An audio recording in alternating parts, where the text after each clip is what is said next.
जय माता दी फ्रेंड्स। 9 अप्रैल से चैत्र नवरात्रि आरंभ हो रही है। जानिए घट स्थापना, शुभ मुहूर्त, पूजा विधि और नियम। उदया तिथि के आधार पर चैत्र नवरात्रि 9 अप्रैल से शुरू होगी। इस वर्ष चैत्र नवरात्रि के पहले दिन सर्वार्थ सिद्ध और अमृत योग रहेगा। वैदिक ज्योतिष में इन योगों में पूजा बहुत ही शुभ फलदायी होती है। हिंदू धर्म में चैत्र नवरात्रि का विशेष महत्व होता है। एक वर्ष में कुल 4 नवरात्रि आती हैं। पहला चैत्र नवरात्रि, दूसरा शारदीय नवरात्रि और 2 गुप्त नवरात्रि। हिंदू पंचांग के अनुसार चैत्र माह के शुक्ल पक्ष की प्रतिपदा तिथि से चैत्र नवरात्रि आरंभ हो जाती है। चैत्र नवरात्रि के शुभारंभ होने के साथ ही नया हिंदू वर्ष भी आरंभ होता है। चैत्र नवरात्रि पर लगातार 9 दिनों तक माँ दुर्गा के 9 रूपों की पूजा की जाती है और मंत्रोच्चार किया जाता है। धार्मिक मान्यताओं के अनुसार नवरात्रि पर देवी दुर्गा पृथ्वी लोक पे आती हैं और अपने सभी भक्तों की हर मनोकामना को पूर्ण करती हैं। इस वर्ष चैत्र नवरात्रि का पावन पर्व 9 अप्रैल मंगलवार से शुरू हो रहे हैं और समापन 17 अप्रैल को रामनवमी पर होगा। आइए जानते हैं चैत्र नवरात्रि पर कलश स्थापना के लिए शुभ मुहूर्त कब रहेगा, पूजा विधि और नवरात्रि के बारे में सब कुछ जानकारी प्राप्त करते हैं। हिंदू धर्म में चैत्र नवरात्रि के त्योहार को बहुत अधिक महत्व दिया जाता है। वैदिक पंचांग के अनुसार चैत्र माह के शुक्ल पक्ष की प्रतिपदा तिथि इस वर्ष 8 अप्रैल को रात 11:50 से शुरू हो जाएगी, जो अगले दिन यानी 9 अप्रैल 2024 को रात को 8:30 पर खत्म होगी। ऐसे में उदया तिथि के आधार पर चैत्र नवरात्रि 9 अप्रैल से शुरू हो जाएगी। इस वर्ष चैत्र नवरात्रि के अगले दिन सर्वार्थ सिद्ध योग और अमृत योग रहेगा। वैदिक ज्योतिषी में इन योगों में पूजा बहुत ही शुभ फलदायी होती है। आइए जानकारी प्राप्त करते हैं चैत्र नवरात्रि की कलश स्थापना का शुभ मुहूर्त क्या है। इस वर्ष चैत्र नवरात्रि 9 अप्रैल से आरंभ हो रही है।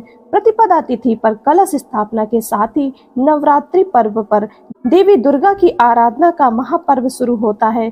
नवरात्रि के पहले दिन यानी चैत्र शुक्ल पक्ष प्रतिपदा तिथि पर शुभ मुहूर्त को ध्यान में रखते हुए करना शुभ माना जाता है। वैदिक पंचांग की गणना के मुताबिक 9 अप्रैल को सुबह 7:32 तक पंचक रहेगा, यानी पंचक के समाप्त होने के बाद घट स्थापना करना शुभ रहेगा। 9:11 पर अशुभ चौघड़ियां रहेंगी। इस कारण से इस समय घट स्थापना न करें।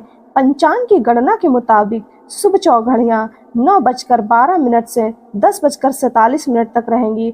ऐसे में शुभ मुहूर्त में कलश स्थापना कर सकते हैं। 9 अप्रैल को कलश स्थापना के लिए सबसे अच्छा मुहूर्त 11:57 से 12:48 तक रहेगा, क्योंकि यह अभिजीत मुहूर्त है।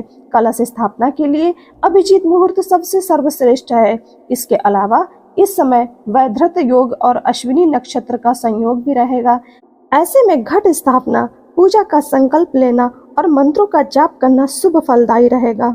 फ्रेंड्स, आइए जानते हैं कि चैत्र नवरात्रि कलश स्थापना पूजा विधि। आइए जानते हैं चैत्र नवरात्रि कलश स्थापना की पूजा विधि। नवरात्रि पर माँ दुर्गा की स्थापना का विशेष महत्व होता है। नवरात्रि पर 9 दिनों तक उपवास रखा जाता है। नवरात्रि के पहले दिन सुबह घर को साफ सुथरा करके मुख्य द्वार के दोनों तरफ स्वास्तिक बनाएं और सुख समृद्धि के लिए दरवाजे पर आम या अशोक के ताजे पत्तों का तोरण लगाएं। इस दिन सुबह स्नान आदि करके माता दुर्गा की मूर्ति या तस्वीर को लकड़ी की चौकी या आसन पर स्वास्तिक का चिन्ह बनाकर स्थापित करना चाहिए। माँ दुर्गा की मूर्ति के बाईं तरफ श्री गणेश की मूर्ति रखें। उसके बाद माता के समक्ष मिट्टी के बर्तन में जौ बोएं। जौ समृद्धि व खुशहाली का प्रतीक माने जाते हैं।